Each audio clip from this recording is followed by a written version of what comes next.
Yo, what's going on, people? Welcome back to a brand new video. Welcome back to Chelsea versus Wolverhampton match preview. Now, back when we used to do this type of videos, the previews, the reviews, and every news related to Chelsea, we used to be excited making these videos, but now doesn't seem to be the case. Why? Because Chelsea haven't won a game in 5 matches. 5. Now, we've picked 3 points out of 15. Newcastle, we were 15 points or 12 points. I can't really remember exactly how many points we were above them. And now, we are a point behind Newcastle. Can you imagine how many points we've lost in the last 5 games? 12 points. Now, for me, I haven't given up on the season because I do think that we have the capacity and the depth, to be able to perform better in the next coming games. But then the problem is the games we've lost points to, those are the games that were favorable to us. Now, I do have faith when it comes to Chelsea that whenever we play or when we're going to play the likes of Man City, Liverpool, Arsenal, the big 6 or top 8, whatever you want to call the Aston Villas, I do believe that if we actually turn up to, on a serious note, those games we could actually come up with something. But the ones that we lost points, the likes of Bournemouth, Everton, Fulham, Ipswich, those were the games where I expected Chelsea to do better and actually, secure the top 4 sort of spot. Because as it stands, we don't know whether we're going to end up in top 4 or not. I still do believe we will end up in top 4, but again, we were in a title contending conversation, and that just went straight to shit, to bin. Man City are only 2 points below us. Like, seriously, Man City were 9 points below Chelsea.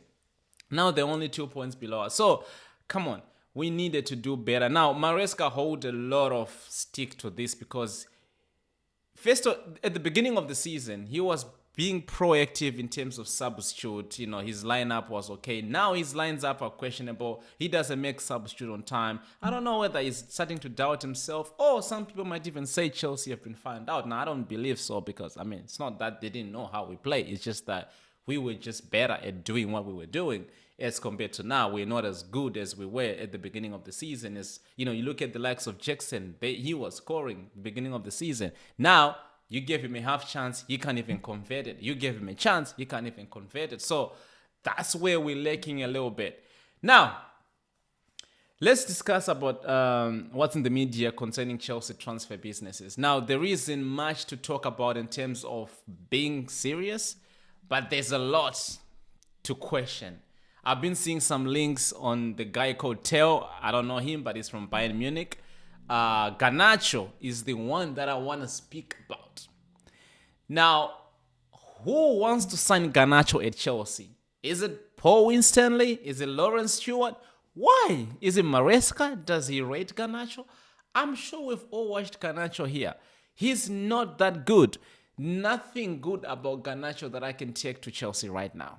Or nothing Garnacho is or can do that none of our players are doing right now. You cannot tell me that Garnacho can or should be able to be in a conversation to come to Chelsea. I don't want to end up being the club like Arsenal. I just don't want to end up taking scrubs from other clubs.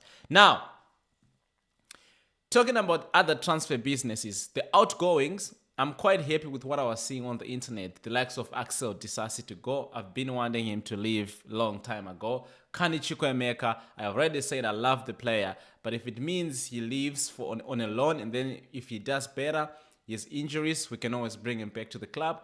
I'm full in support of that decision. Now, the likes of Christopher Nkunku, listen, if he wants to go, for me personally, I don't have a problem with it because I've already said, as much as Jackson misses a lot of chances, I still need Jackson in my starting 11, or at least on the bench, depending if we ever gonna buy another striker or not. But Christopher Nkunku, for me, he's the kind of guy that came to Chelsea. And every Chelsea had faith in him because we had seen the way he played at Leipzig, but he didn't really did well at Chelsea as of yet. Like, I mean, don't get me wrong, there were games that he came on as a substitute, impacting the game, like last season, the Wolverhampton game, this season, the Bournemouth game. So, yes, he had given us some moments, but with his quality, I don't think he will be happy, or he should be happy just playing in the Conference League. Now, in the Premier League, I want him to play. Maybe we can find a way to kind of use him. But again, if you're going to make a substitute in the 85 minutes and then put him, you can't expect him to be happy. The likes of João Felix is the other one as well. We need to see more of João Felix. Now, another transfer business that we need to talk about is the fact that we just recalled Chalobah back at Cobham. Now, that one was a disgrace even in the first place, because why did we banish Chalobah from going to the United States of America for our preseason? I didn't get that at all, because I was looking at our backline. We have Fofana, injury prone. Now, you would want to keep the likes of Chalobah as your backup, right? But nah, we put faith in Axel Disasi and Tosin. Now, don't get me wrong. Tosin, not a bad player. Disasi, I mean, scrub. Badiashile, not a bad player. But then again, I'm looking at the difference between Badiashile, Axel Disasi, and Tosin. And I'm thinking, these guys are not far off Chalobah. Chalobah is actually maybe to somewhat degree better than them. And he had given us so much at Chelsea, or as Chelsea fans. So I would have loved to keep Chalobah. But it wasn't a surprise that we wanted to sell him in the summer and we couldn't sell him and ended up loaning him. And I think that's the reason why we mainly banish him from going to America. And we understand why we're trying to sell him anyway, for full profit sustainability for the PSR. Now, the likes of him, Gallagher, they wanted to sell them for pure profit. And I understand that.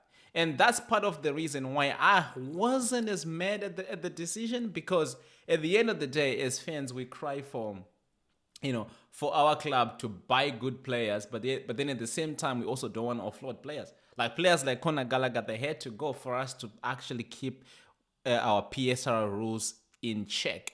Now, let's discuss the game on its own. I think we've waffled too much in this video. Now, Wolverhampton have won 2 out of their last 5 matches, and we had 1-0. So, from what I've been hearing from Wolverhampton's side, Cunha is not going to be available for this game. I think he missed training, yesterday. Now, has not been confirmed yet, but it looks like he might not be available. Now, from our side, the likes of Enzo Fernandez and Cole Palmer and Romeo Lavia, again, might not be available. Now, this is where depth comes in, because if they're not available, don't get me wrong, I'm not saying we can ever match the quality of Lavia and Enzo Fernandez or even Cole Palmer. But don't get me wrong, we still have some decent, depth in terms of quality on the bench. Like the likes of João Felix needs to step in and actually do what we hope them to do. And then the likes of Christopher Nkunku, this is the time where they can actually come in. And because we've made so much mistake of buying so many 10s and wingers, this is the time. Let them come in the midfield, playing as a 10, creative. João Felix, Christopher Nkunku, I'm sure they can do that. Now, in terms of our defensive midfielders, Enzo Fernandez can play alongside maybe Dewsbury Hall. I don't know what the coach is going to do. Or he might even invent another right back or left back in there. It could be Reece James, could be Malo Gusto, could be Cucurella. But I'm still expecting Chelsea to win this game. I don't want no bullshit. We can't go 6 matches without a win. Nah. We need to start picking up our wins. Now, I'm not actually sure who's at home and who's away. Let me just have a look real quick. So, looks like we are playing at the Bridge. In the first leg, we won about 6-3. And this time around, I'm hoping, not the similar result, but I'm hoping for a clean sheet, which I'm probably not going to get, because obviously we're going to have Robert Sanchez in goal. But either way, I'm looking into Chelsea going and crush this lot. If we can't finish this weekend in the top 4, let us be in and about, 5, 6, somewhere there. Don't get the points too far down compared to the rest of the other teams up ahead of us. Now, people, this is my prediction. I'm going to go 3-1 Chelsea. I think there was going to be some goals in this match, and I think Chelsea will end up with 3 points, because it's about time. It's about time we end up coming with a win. So make sure you do subscribe to the channel, and I'll see you guys on The Reveal. Peace out.